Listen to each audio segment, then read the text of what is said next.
Welcome to video info. आप सभी के लिए मैं फिर से आ चुका हूँ लाइव लेके ट्यूबवेल ऑपरेटर के ट्रेड का एक और नया मॉडल पेपर। जी हाँ, इसका एक मॉडल पेपर मैं पहले करा चुका हूँ, जिसकी 2 वीडियो मैं दे चुका हूँ, जिसमें 30-30 क्वेश्चन की 2 वीडियो हैं जो कि काफ़ी इंपॉर्टेंट है। विद डिस्कशन मैंने बताया है, तो वहाँ से आपके 60 क्वेश्चन कवर हो जाते हैं। 60 क्वेश्चन आपके जैसा कि ट्यूबवेल ऑपरेटर के एग्जाम में आएगा। तो एक मॉडल पेपर मैंने कंप्लीट करा दिया है। तो जिन स्टूडेंट ने नहीं देखा, वीडियो को डिस्क्रिप्शन में लिंक है उसका, वहाँ से देख सकते हैं, या फिर प्लेलिस्ट में आपको मिल जाएगी, या फिर आप चैनल पर मिल सकती है, आप ढूंढ लीजिए। ठीक है, तो कुछ इस तरह से जो मॉडल पेपर मैं करा रहा हूँ वो आपके ट्यूबवेल ऑपरेटर के लिए काफ़ी इंपॉर्टेंट है। ठीक है, तो जल्दी जल्दी सारे लोग जुड़ जाइए, और काफ़ी लोग आ भी गए हैं और मैं वीडियो स्टार्ट करने वाला हूँ। देखिए, यहाँ पे जो मॉडल पेपर है वो काफ़ी इंपॉर्टेंट आपके परीक्षा के लिए हो जाता है। निश्चित ही आपको इससे सफलता में बहुत बड़ा इसका योगदान रहेगा। आप इस वीडियो को बिल्कुल भी मिस मत करिएगा, एक नहीं 2 बार आप देखिए। इलेक्ट्रीशियन के क्वेश्चन विद डिस्कशन में बताऊंगा, कैसे आपको इसके जो न्यूमेरिकल है वो सॉल्व करने हैं, वो सारी चीज़ें मैं इसमें डिस्कस करूंगा। तो ये इस तरह की वीडियो आपको और कहीं नहीं मिलेगी। ये वीडियो आपके लिए बहुत ही ज़्यादा इंपॉर्टेंट है। यदि इसको नहीं देखा तो आपने कुछ नहीं देखा। तो डेली आप रात को 8 बजे, ठीक है, और 8 बजे आपको पार्ट 1 मिल जाएगा, जिसमें 30 क्वेश्चन रहेंगे, और उसी का जो पार्ट दूसरा मिलेगा आपको रात 10 बजे मिल जाया करेगा। तो इस तरह से आपका डेली शाम को एक पार्ट कंप्लीट हो जाएगा, और सुबह है आपका 8 बजे, और फिर सुबह 10 बजे करीब ये आपको मिल जाएगा। तो इस तरह से सुबह शाम 8 से 10, 8 से 10 आपको 2 वीडियो मिल जाएंगे, जिससे आपका पूरा कंप्लीट हो जाएगा सिलेबस। यानी कि एक तरह से कह सकते हैं कि जो आपका ये मॉडल पेपर है वो कंप्लीट हो जाएगा। ठीक है, तो इस तरह से आपका भी एग्जाम बचा है, 3-4 दिन है, तो अच्छी तरह से करीब 7-8 पेपर आप कवर कर लेंगे। ठीक है, तो काफ़ी लोग आ चुके हैं, चलिए वीडियो स्टार्ट करते हैं। और यार लाइक कर दें वीडियो को, काफ़ी लोग जुड़ चुके हैं लेकिन अभी लाइक थोड़ा कम दिख रहे हैं। ठीक है, तो यहाँ पे देख सकते हैं जो पहला क्वेश्चन है। पहला क्वेश्चन क्या पूछ रहा है, देखिए 61 नंबर से शुरू है। इसका मतलब ये ना लें, बस 1 नंबर आप समझें इसे। ठीक है, तो ये वीडियो जानते ही, जो लोग नहीं जानते मैं बता दूँ, ये पार्ट 1 और बी में बनाऊंगा। पार्ट 1 जैसे दूसरे का पार्ट 1 है ये, ठीक है, इसके बाद दूसरे का पार्ट 2 आएगा। ठीक है, तो इस तरह आपका दूसरा जो मॉडल पेपर है वो भी कंप्लीट हो जाएगा, कुछ इस तरह। ठीक है, अब देखिए यहाँ पे क्वेश्चन जो है, मानव शरीर से गुजरने वाली धारा का परिणाम यदि निम्नलिखित हो तो तब आघात की अनुभूति नहीं होगी। क्या हो जाएगा, कमेंट करें आप। हाँ, बिल्कुल सही, करेक्ट आंसर दे रहे हैं काफ़ी लोग। तो ऑप्शन नंबर ए करेक्ट हो जाएगा, 1 मिली एम्पियर हो से कम। ठीक है, तो होता क्या है कि मानव शरीर से गुजरने वाली धारा का परिणाम 1 मिली एम्पियर से कम है, तब आघात की अनुभूति नहीं होती। ठीक है, अच्छा, यहाँ से एक क्वेश्चन कभी कभी एग्जाम में और पूछ लेता है। एक चीज़ इलेक्ट्रीशियन से है, तो मैं बता दूं कि प्रतिरोध का मान कितना होता है। तो मानव शरीर का जो प्रतिरोध होता है वो कितना होता है, तो मानव शरीर का प्रतिरोध होता है 1000 ओम। कितना होता है, 1000 ओम होता है। ठीक है, ओम का चिन्ह कुछ इस तरह होता है, तो 1000 ओम होता है मानव शरीर का प्रतिरोध। ये भी आप याद रखें, एग्जाम में काफ़ी बार पूछा गया है। अगले क्वेश्चन की ओर चलते हैं। अगला क्वेश्चन आप देख सकते हैं यहाँ पे, विद्युत से उत्पन्न आग के कारण इनमें से कौन से अग्निशामक का प्रयोग नहीं किया जाना चाहिए। तो जल्दी से आप कमेंट करें और बताएं कौन सा होगा। हाँ बिल्कुल, यहाँ पे ऑप्शन नंबर बी हो जाएगा, झाग के प्रकार। ठीक है, झाग के प्रकार हो जाएगा। देखिए, विद्युत की आग बुझाने के लिए आप कार्बन टेट्राक्लोराइड यूज कर सकते हैं, कार्बन डाइऑक्साइड भी यूज कर सकते हैं। वैसे रेत भर का मतलब इन सब का वैसे जनरली हमारा जो सबसे परफेक्ट है कार्बन टेट्राक्लोराइड है। ठीक है लेकिन आप रेत का भी यूज कर सकते हैं, लेकिन झाग वाली चीज़ का नहीं प्रयोग कर सकते, या फिर पानी वगैरह का प्रयोग नहीं कर सकते यदि बिजली की आग लगी है फिर। ठीक है, तो इस तरह से है। अगले प्रश्न की ओर चलते हैं। अगला प्रश्न है यहाँ पे, आईएसओ का तात्पर्य क्या है। आईएसओ का तात्पर्य क्या है, यहाँ पे जल्दी कमेंट करें, और वीडियो को यार लाइक वाइक कर दिया करें। ठीक है, आपके लाइक्स और कमेंट वगैरह ही मोटिवेशन है हमारे लिए। ठीक है, और वीडियो को जितना हो सके यार शेयर वेयर कर दिया करें। देखिए, 63 का बिल्कुल करेक्ट आंसर आप लोग दे रहे हैं। यहाँ पे हो जाएगा ऑप्शन नंबर बी, अंतर्राष्ट्रीय मानकीकरण संगठन, या कह सकते हैं इंटरनेशनल स्टैंडर्ड ऑर्गेनाइजेशन। ठीक है, आईएसओ का फुल फॉर्म हो जाएगा इंटरनेशनल स्टैंडर्ड ऑर्गेनाइजेशन। तो अगले प्रश्न की ओर चलते हैं। अगला प्रश्न है 64 नंबर, एक चालक में 1 एम्पियर धारा प्रवाहित होती है तो प्रति सेकंड इलेक्ट्रॉनों का प्रवाह कितना होगा। तो 64 नंबर का क्या हो जाएगा करेक्ट आंसर, तो यहाँ बिल्कुल सही करेक्ट हो जाएगा ऑप्शन नंबर बी, 6.25 इंटू 10 की पावर 18 करेक्ट हो जाएगा। ठीक है, तो ये चीज़ होता है यहाँ पे। अच्छा, मैं कुछ और बता दूँ कि यहाँ पे जैसे ये तो क्लियर हो गया। अब देखिए, कभी कभी पूछ ये लेता है कि अच्छा होता क्यों है, क्योंकि प्रति सेकंड इलेक्ट्रॉनों की प्रवाह की दर जो है यहाँ पे इसी को तो विद्युत धारा कहते हैं, ठीक है। और बस यहाँ पे ये चीज़ है क्लियर, आप इतना याद रखें, ज़्यादा इसमें ब्रीफ में बताने से कोई खास मतलब नहीं है फिर, ठीक है। आप अगले क्वेश्चन की ओर चलते हैं। अगला क्वेश्चन का आंसर करें जल्दी जल्दी। यदि विद्युत आवेशित दो वस्तुओं को एक तार से जोड़ा जाए तो विद्युत धारा प्रवाहित नहीं होगा। तो यदि विद्युत आवेशित दो वस्तुओं को एक तार से जोड़ा जाए तो विद्युत धारा प्रवाहित नहीं होगा। यदि जल्दी से जल्दी आप कमेंट करें तो 65 का क्या हो जाएगा, ऑप्शन नंबर यहाँ पे डी करेक्ट हो जाएगा, ठीक है, बिल्कुल सही। दोनों का विभव समान हो, ठीक है, तो विद्युत धारा प्रवाहित नहीं होगी। क्या हो नहीं होगी, विद्युत धारा प्रवाहित नहीं होगी, दोनों का जब विभव समान हो तो। अब यहाँ पे देखिए, यदि विद्युत आवेशित दो वस्तुएं हैं को एक तार से जब जोड़ा जाए तो उसमें धारा कब प्रवाहित नहीं होगी, यदि दोनों का विभव जो समान हो। ऐसा क्यों होता है, इसलिए होता है क्योंकि धारा का जो प्रवाह है उच्च वोल्टता से निम्न वोल्टता की ओर आता है। उच्च वोल्टता मतलब जो उच्च वोल्टेज होता है, उच्च वोल्टेज से निम्न वोल्टेज की ओर आता है, ठीक है, इसलिए ऐसा होता है। अगले क्वेश्चन की ओर चलते हैं। देख सकते हैं यहाँ पे अगला क्वेश्चन है, द्रव द्वारा प्रदर्शित प्रवाह के प्रतिरोध को क्या कहते हैं। कमेंट करें आप लोग। बिल्कुल correct answer option number B correct हो जाएगा, श्यानता।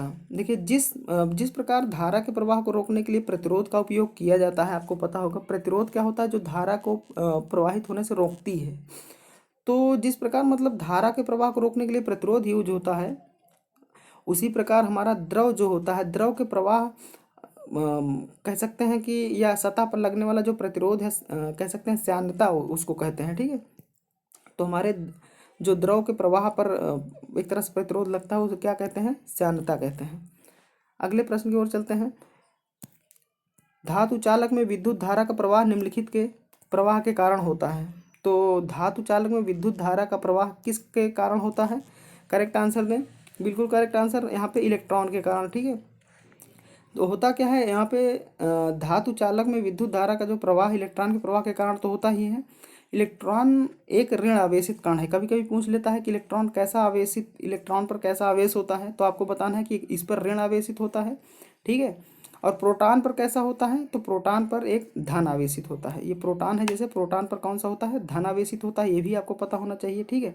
और न्यूट्रॉन पर क्या होता है, न्यूट्रॉन यहाँ लिखा नहीं है, लेकिन इलेक्ट्रॉन प्रोटॉन न्यूट्रॉन के बारे में आपको पता होना चाहिए। न्यूट्रॉन हमारा क्या होता है, ये बिल्कुल न्यूट्रल होता है, कहने का मतलब इस पर कोई आवेश नहीं होता। तो ये चीज़ें भी आपको पता होनी चाहिए, एग्जाम में इस तरह भी सिंपल क्वेश्चन रख देगा, ठीक है। और आप चैनल पर नए हैं तो प्लीज़ यार चैनल को सब्सक्राइब जरूर करके जाएं, ठीक है। आप इतने सारे चैनल सब्सक्राइब करते हैं तो थोड़ा बहुत अपने इस चैनल को भी सब्सक्राइब करें। आपके लिए काफ़ी मेहनत करता हूँ, और वीडियो को लाइक वाइक कर दिया करें, और बेल आइकन भी ज़रूर यहाँ पे प्रेस कर दें, ठीक है।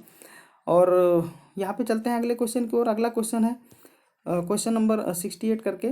तो एक अणु का भार संख्या कितनी है, भार संख्या या कैसे निकलती है, ऑप्शन का करेक्ट आंसर दें, ठीक है। बिल्कुल सही, ऑप्शन नंबर ए करेक्ट हो जाएगा, प्रोटॉनों की संख्या प्लस न्यूट्रॉनों की संख्या। अगले प्रश्न की ओर चलते हैं। अगला प्रश्न है यहाँ पे 69 नंबर। 3 कोर केबिल में अंडाकार चालक प्रयुक्त होते हैं, जिसके कारण नीचे दिए गए गलत कथन को खोजिए। तो इसमें गलत कथन कौन सा हो जाएगा, 69 का ऑप्शन नंबर डी करेक्ट हो जाएगा, क्योंकि केबिल का मूल्य कम होता है, ठीक है। तो ये चीज़ है। अगले प्रश्न की ओर चलते हैं। अगला प्रश्न है, प्रिंटेड सर्किट बोर्ड पीसीबी कैसे बनाएं। देखिए, इलेक्ट्रीशियन वालों को पता होगा प्रिंटेड सर्किट बोर्ड पीसीबी कैसे बनाएं। करेक्ट आंसर दें। बिल्कुल सही, आप लोग कमेंट भी बहुत अच्छा करते हैं, काफ़ी अच्छा लगता है। तो सभी लोग कमेंट करते रहें, चाहे गलत ही आपको पता हो या नहीं पता हो। इससे क्या होगा कि आपका एक बार माइंड फिर से रिफ्रेश हो जाएगा, यार गलत कर दिया मैंने, ठीक है। तो वो चीज़ें आपको दोबारा याद हो जाती हैं। तो कमेंट जरूर करें, ठीक है। बिल्कुल करेक्ट, इलेक्ट्रोप्लेटिंग से, ठीक है, इलेक्ट्रोप्लेटिंग से। तो प्रिंटेड सर्किट बोर्ड इलेक्ट्रोप्लेटिंग से बनाए जाते हैं, ठीक है। ये चीज़ आपको पता होनी चाहिए। अच्छा, पीसीबी क्या होता है, तो पीसीबी जो है इलेक्ट्रॉनिक जो हमारे एलिमेंट होते हैं उनको बेस आधार प्रदान करता है, ये चीज़ आपको पता होनी चाहिए। अगला क्वेश्चन का आंसर दें, 71। बिल्कुल, काफ़ी लोग तो देने भी लगे आंसर। तो विद्युत रोधी निम्नलिखित में से किस पदार्थ के बने होते हैं। तो विद्युत रोधी जो होते हैं हमारे किसके बने होते हैं। बिल्कुल correct answer option number B सही है, पोर्सेलिन, ठीक है। पोर्सिलीन के बने होते हैं। अगले प्रश्न की ओर चलते हैं। 72 नंबर का है। 72 नंबर का क्या हो जाएगा यहाँ पे, यदि एक चालक के तापक्रम को बढ़ा दिया जाए तो इसका प्रतिरोध क्या होगा। जल्दी से आंसर करें यहाँ पे, जो भी करेक्ट होगा। तो 72 का बिल्कुल करेक्ट आंसर है बढ़ेगा। ठीक है, तो यहाँ पे ये चीज़ याद रखें। चालक को ठंडा करने पर प्रतिरोध का मान में कमी आती है, ये भी आपको पता होना चाहिए। ठीक है, जब भी चालक को ठंडा करेंगे प्रतिरोध के मान में कमी आती है, जबकि गर्म करने पर क्या होता है, प्रतिरोध क्या होगा, बढ़ेगा। बिल्कुल, इसीलिए तापक्रम को बढ़ा दिया जाता है, क्या होगा, प्रतिरोध बढ़ेगा। लेकिन ठंडा कर दिया जाए तो कमी आती है, इतना आपको पता होना चाहिए। ठीक है, ऐसा क्या होता है, चूंकि चालक का प्रतिरोध ताप गुणांक धनात्मक होता है, इसी वजह से। अगले क्वेश्चन की ओर चलते हैं। अगला क्वेश्चन है, इंसुलेटिंग सामग्री का प्रतिरोध होता है, तो क्या हो जाएगा, जल्दी से जल्दी आंसर करें।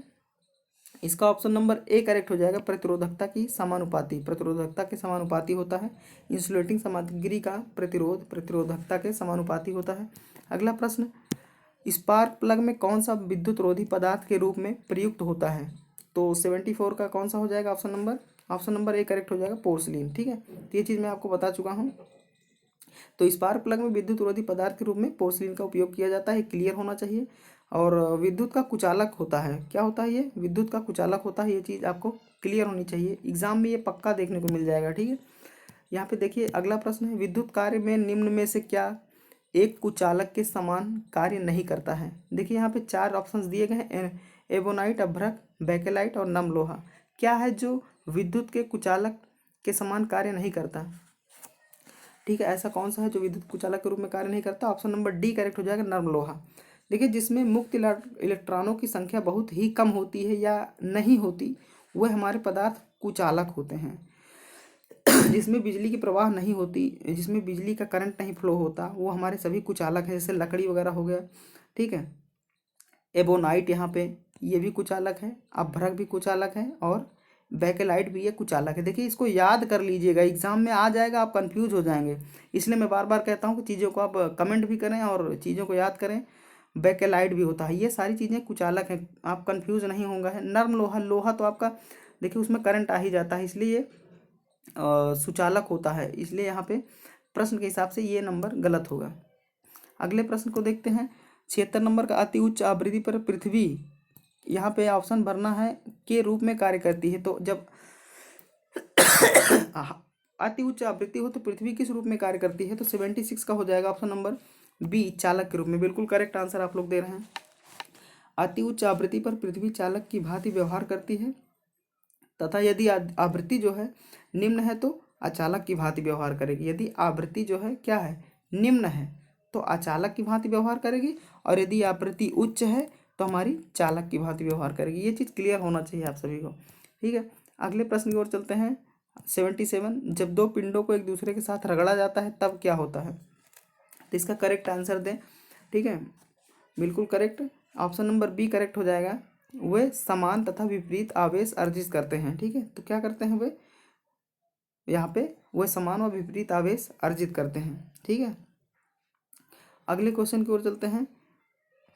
अगला प्रश्न है यहाँ पे 78 नंबर का, वाट प्रति घंटा इकाई है किसकी। चलिए इस क्वेश्चन को मैं छोड़ देता हूँ आपके लिए, आप कमेंट बॉक्स में इसको जरूर आंसर कर दें। ठीक है, एक आध क्वेश्चन आप भी करें। ठीक है, तो वाट प्रति घंटा किसकी इकाई है, इसको बताना है आपको। आप कमेंट करके ज़रूर बता दें। ठीक है, वीडियो के बाद बता दें, या फिर जब भी आपको होगा तो कमेंट में ज़रूर लिखें। ठीक है, तो ये क्वेश्चन मैं बाद में बता दूंगा अगर आपको नहीं आएगा तो। 79 का क्या हो जाएगा, किसी परिपथ में श्रेणी क्रम में 3 एक समान प्रतिरोध 18 वोल्ट की सप्लाई से जुड़े हैं, जहां धारा का मान 1 एम्पियर है, प्रत्येक प्रतिरोध का मान होगा। देखिए, ये काफ़ी इंपॉर्टेंट क्वेश्चन है। ठीक है, काफ़ी इंपॉर्टेंट न्यूमेरिकल क्वेश्चन है।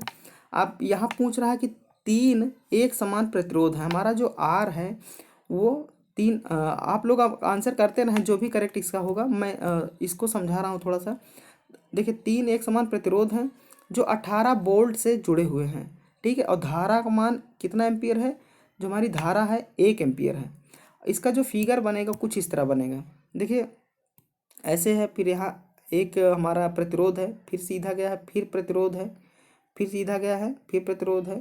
ठीक है, फिर यहाँ से कुछ इस तरह से आया होगा, और ये यहाँ पे 18 वोल्ट जुड़ा होगा, कितना होगा 18 वोल्ट और कुछ इस तरह से। तो यहाँ पे 1 एम्पियर होगा, 1 एम्पियर, ठीक है। तो ये आर हो गया, ये भी आर हमारा रेजिस्टेंस होगा, ये भी हमारा रेजिस्टेंस हो गया, ठीक है। ये तो क्लियर हो गया। अब देखिए होता क्या है कि यहाँ पे जैसे एक इसका फार्मूला होता है, फार्मूला ये होता है कि आर बराबर होता है, क्या होता है, वी बटा आई, ठीक है। हमारा रेजिस्टेंस बराबर वोल्टेज बटा एम्पियर होता है। तो इससे ये फार्मूला लग जाएगा। देखिए यहाँ पे आर आर आर है, 3 आर है, ठीक है। तो ये जुड़ के क्या हो जाएगा, ये हो जाएगा हमारा 3 आर हो जाएगा, ठीक है, 3 आर हो जाएगा। तो यहाँ आर की जगह आप क्या रख देंगे, आर की जगह आप रख देंगे 3 आर, ठीक है। तो यहाँ पे मैं लगा के दिखा देता हूँ, इसका आंसर ऐसे लग जाएगा 3 आर बराबर क्या हो जाएगा 18/1 हो जाएगा, ठीक है। 18 क्या हो जाएगा, वोल्टेज जो है हमारा कितना दिया है यहाँ पे आपको पता है, 18 वोल्टेज दिया है, तो इसीलिए हमने यहाँ पे वोल्टेज 18 रख दिया। और यहाँ आई का मान दिया है 1 एम्पियर, ठीक है, आई का मान 1 एम्पियर है, इसलिए मैंने नीचे यहाँ पे 1 एम्पियर रख दिया, ठीक है।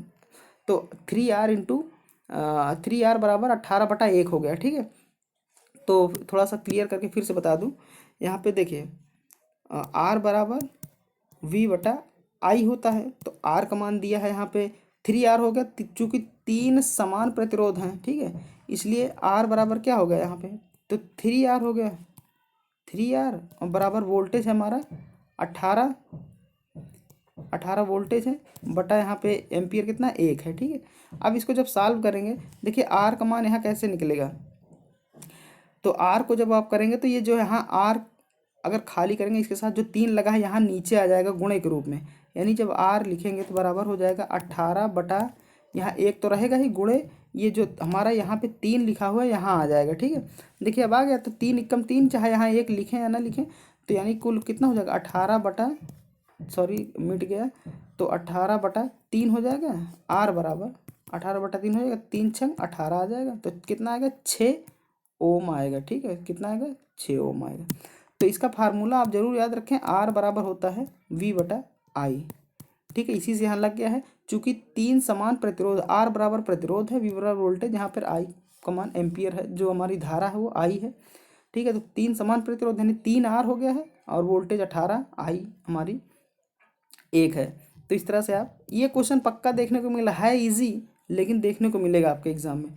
अगला क्वेश्चन है 1.5 वोल्ट स्रोत में 1 किलो ओम का प्रतिरोध लगाए जाने पर प्रतिरोध में धारा का मान कितना होगा। जल्दी जल्दी कमेंट करें। जी हाँ, बिल्कुल करेक्ट करें आंसर, कुछ लोग करेक्ट आंसर दे भी रहे हैं, बिल्कुल। यहाँ पे देख सकते हैं इसका आंसर जो हो जाएगा ऑप्शन नंबर डी हो जाएगा 0.0015 एम्पियर, ठीक है।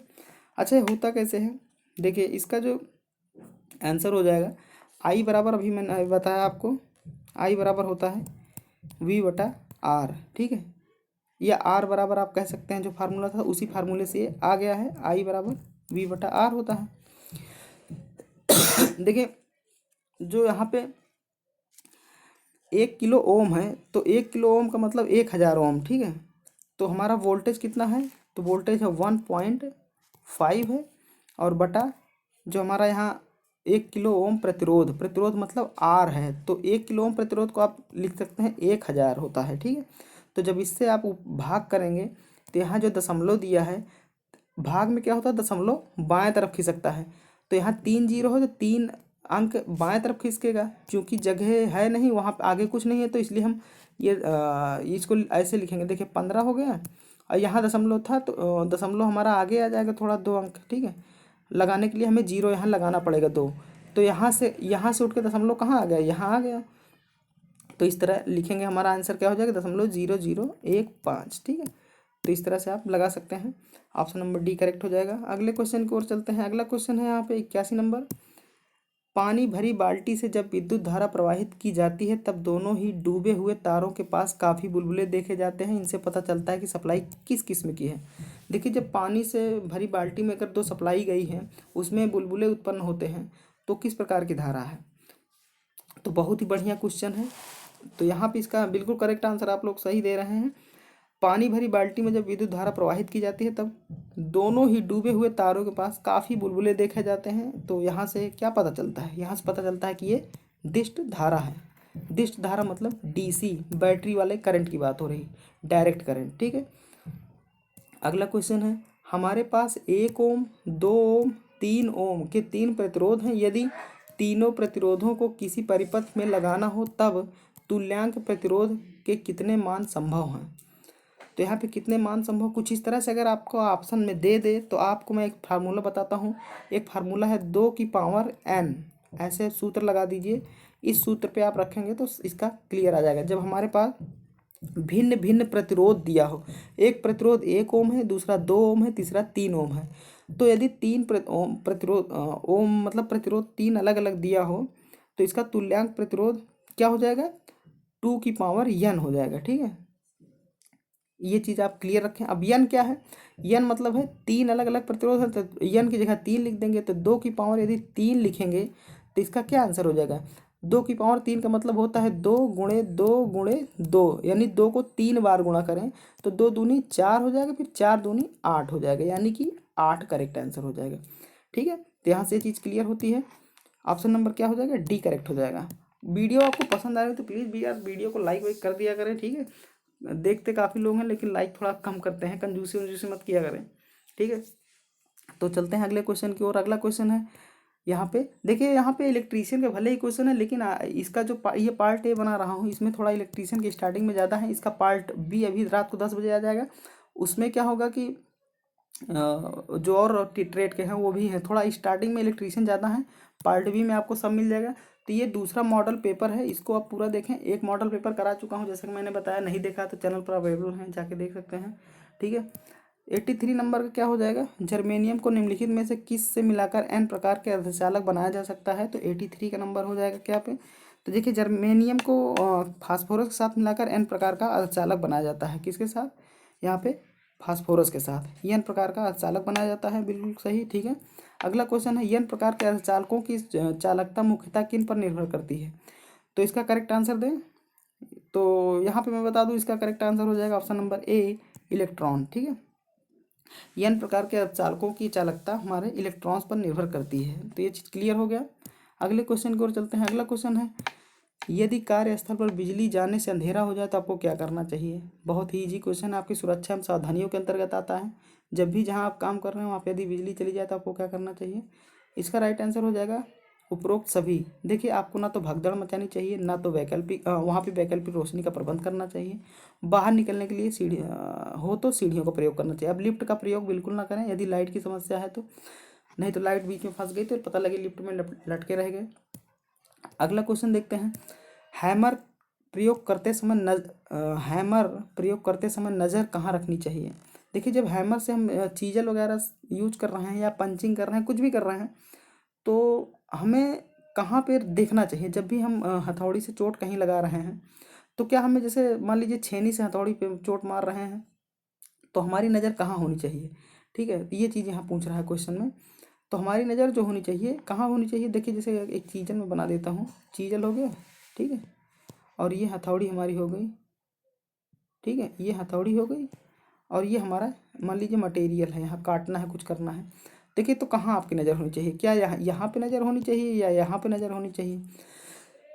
तो 86 का क्या हो जाएगा, ऑप्शन नंबर बी करेक्ट हो जाएगा कि जॉब पर होनी चाहिए, यानी कि यहाँ पर होनी चाहिए। ठीक है, तो यहाँ पे होनी चाहिए, यहाँ पे बिल्कुल नहीं नज़र होनी चाहिए, जॉब पर होनी चाहिए। ठीक है, अगर यहाँ पे नज़र नहीं होगी तो आपका जॉब जो होगा वो गलत जगह कट जाएगा, इससे आपका नुकसान भी हो जाएगा। ठीक है, तो आपको हैमर का प्रयोग करते समय जॉब पर नज़र रखनी चाहिए, तभी आप जॉब सही सही से बना पाएंगे। ठीक है, जबकि चीज़ल के हेड पर नज़र रखने से कटिंग कहीं और हो जाएगी, आपका जॉब खराब हो जाएगा। अच्छा, पूछा जाता है कि यहाँ हैमर किस धातु का बनाया जाता है। ये जो आपका हथौड़ी होती है, हैमर होता है, किस धातु का बनाया जाता है। तो ये हाई कार्बन स्टील का बनाया जाता है, हाई कार्बन स्टील का बनाया जाता है। अगला प्रश्न देखते हैं, सांस से संबंधी सुरक्षा के लिए क्या प्रयोग करना चाहिए। तो 87 का हो जाएगा ऑप्शन नंबर सी करेक्ट हो जाएगा, कृत्रिम श्वसन। ठीक है, यहाँ पे कृत्रिम श्वसन हमारा करेक्ट हो जाएगा। बहुत ईजी क्वेश्चन है। अगला क्वेश्चन है, 1 वर्ग मीटर निम्नलिखित में से किसके बराबर होता है। तो 1 वर्ग मीटर होता है आपका, करेक्ट आंसर दें, बिल्कुल सही, आप लोग सही दे रहे हैं, ऑप्शन नंबर डी करेक्ट हो जाएगा, 10.764 वर्ग फीट होता है, बिल्कुल करेक्ट आंसर। अगला प्रश्न है, नीचे दिए गए में कौन सा सही नहीं है। तो यहाँ पे 4 ऑप्शन दिए गए हैं, जो भी सही नहीं है वो आपको बताना है कौन सा इसमें सही नहीं है। बिल्कुल सही करेक्ट आंसर है आपका 89 का हो जाएगा ऑप्शन नंबर सी, वोल्ट बराबर कूलाम बटा जूल। ये गलत है, ठीक है, यानी इसका ये फार्मूला बिल्कुल नहीं होता। बाकी आप तीनों फार्मूले याद कर लें। ओम बराबर होता है वोल्ट बटा एम्पियर, एम्पियर बराबर होता है कूलाम बटा सेकेंड, कूलाम बराबर होता है जूल बटा वोल्ट। और यहाँ पे वोल्ट बराबर कूलाम बटा जूल सही नहीं है, और इसका जो होता है वो क्या हो जाता है, वोल्ट बराबर होता है यहाँ डब्लू बटा क्यू होता है। अगले क्वेश्चन की ओर बढ़ते हैं।